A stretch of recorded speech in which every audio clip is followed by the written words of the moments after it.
Hello guys, welcome back to my channel. তো বন্ধুরা, এখন এসছে শীতকাল।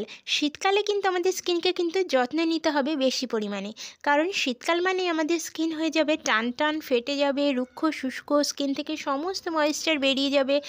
তার ফলে কিন্তু আমাদের স্কিন হয়ে উঠবে রুক্ষ আর সূক্ষ্ম, ফেটে যাবে, কষ্ট অনুভব হবে। তো বন্ধুরা, রূপচর্চার মাধ্যমে এই সমস্যার সমাধান করা যাবে। এছাড়া আজকের এই যে উপায়টা আমি নিয়ে এসেছি সেটা মুখের সমস্ত রকমের দাগছোপ কিন্তু কমিয়ে স্কিনকে কিন্তু ব্রাইট আর উজ্জ্বল করে তুলবে। দাগছোপ থেকে একদম ভীষণভাবে মুক্তি দিতে সাহায্য করবে, সাথে সাথে ড্রাইনেস কমাতে সাহায্য করবে। আজকের এই খুবই সামান্য কিছু ঘরোয়া উপকরণ দিয়ে বানিয়েছি এই উপায়টা। একটু দেখে নিই ঝটপট। নিয়েছি কিন্তু এখানে খুবই সামান্য পরিমাণ ময়দা আমি এখানে নিয়েছি, শুধুমাত্র মুখের জন্য ব্যবহার করব সেই জন্য।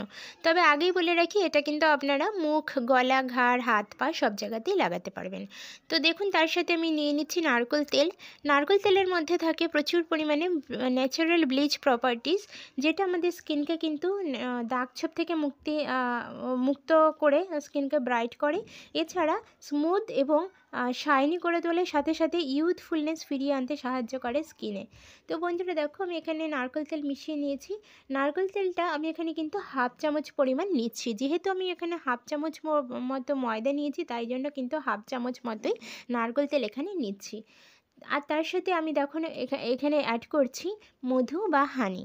মধু বা হানি আমাদের স্কিনকে কিন্তু ব্রাইট করে এবং টান টান করতে সাহায্য করে। বিশেষ করে শীতকালে মধুর ব্যবহার আমাদের স্কিনের জন্য ভীষণই উপকারী। যে কোনো ফেস প্যাক বাড়িতে বানান, সেটার জন্য কিন্তু মধু অবশ্যই ব্যবহার করুন। মধু আমাদের স্কিনকে কিন্তু শাইন করে, সাথে সাথে দাগছোপ রিমুভ করে এবং স্মুথ করতে সাহায্য করে।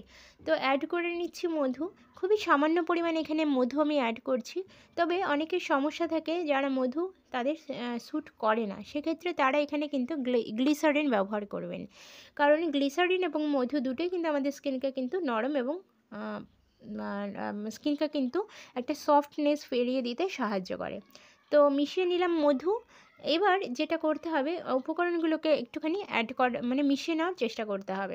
এরপরে আমি যেহেতু এর মধ্যে একটা ফেস প্যাকের রূপ দিতে হবে, মানে একটা কনসিস্টেন্সিটা এমন আনতে হবে যাতে আমরা মুখে লাগাতে সুবিধা হয়, সেজন্যে অ্যাড করব এখানে হচ্ছে রোজ ওয়াটার। রোজ ওয়াটার যদি কারো না থাকে ঘরে বা শেষ হয়ে যায় বা অনেকে থাকবে না, তারা এখানে কি করবেন, খাওয়ার যে জল সেই জলটা কিন্তু নিতে পারেন। তো দেখুন, আমি ভালো করে যতটা পরিমাণ জল বা রোজ ওয়াটার লাগছে একটা ক্রিমি কনসিস্টেন্সি আনার জন্য, ততটা পরিমাণ কিন্তু আমি এখানে মিশিয়ে নিয়েছি।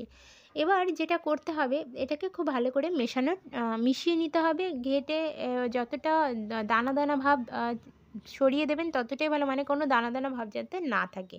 তো খুব সুন্দর একটা ফেস প্যাকের কনসিস্টেন্সি চলে এসছে। এবার যেহেতু এটা শীতকালের উপযোগী একটা ফেস প্যাক এবং স্কিনকে ড্রাইনেস থেকে মুক্তি দিতে হেল্প করবে আজকের এই ফেস প্যাকটা, তার জন্য কিন্তু আমি এখানে অ্যাড করছি অ্যালোভেরা জেল।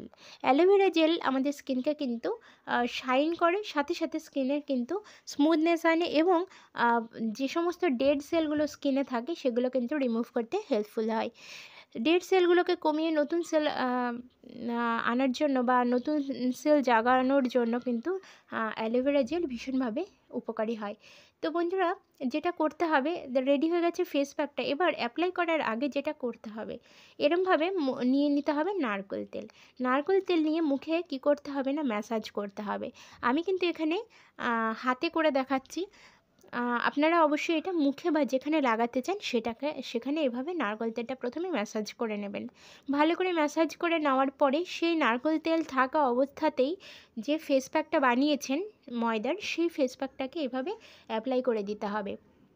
অ্যাপ্লাই করার সময় যেটা মনে রাখতে হবে, এখানে কিন্তু ম্যাসাজ করতে হবে, কারণ ম্যাসাজ করলে কী হবে, দাগছোপগুলো এবং ডেড সেলগুলো উঠে আসবে। তার ফলে কিন্তু মেচেতা বলুন, ব্রণের দাগছোপ বলুন, সমস্ত রকম দাগছোপ কিন্তু রিমুভ হতে সাহায্য করবে। তো বন্ধুরা, এভাবে ম্যাসাজ করার বেশ 2-4 মিনিট ওয়েট করতে হবে। তারপরে যখন শুকিয়ে যাবে তখন কিন্তু একটা ভিজে টাওয়াল বা রুমাল দিয়ে এভাবে তুলে নিতে হবে। সাথে সাথে দেখবেন আপনি আপনার মুখের মধ্যে একটা দারুণ নরম বা সফটনেস অনুভব করছেন এবং ব্রাইটনেস দেখতে পাচ্ছেন, যেটা আমাদের স্কিনের জন্য খুবই দরকারি। তো বন্ধুরা, ভিডিওটা ভালো লাগলে একটা লাইক করার অনুরোধ রইল। ধন্যবাদ সবাইকে। সবাই খুব ভালো থাকুন আর সুস্থ থাকুন।